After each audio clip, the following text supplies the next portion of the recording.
যার কাছে ধৈর্য নাই, সহ্য নাই, মেনে নেওয়া নাই, মানিয়ে নেওয়া নাই, তার কাছে কখনো নিয়ামত আসবে না।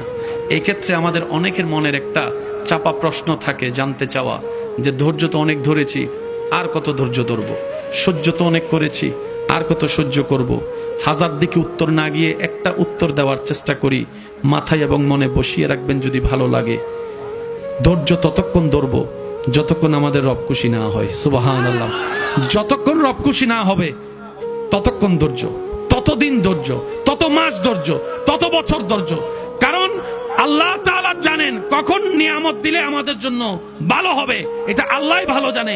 ওই হুকুম আসা পর্যন্ত অপেক্ষা করতে হবে, এটার নামে ধৈর্য। কোনো হা হুতাশ করা যাবে? আফসোস করা যাবে? আল্লাহ দিল আলহামদুলিল্লাহ, না দিল আলহামদুলিল্লাহ। সুখ আপনাকে খুঁজতে হবে না, দেখবেন সুখ আপনার ঘরে নিজে থেকে চলে আসবে। বলেন সুবহান।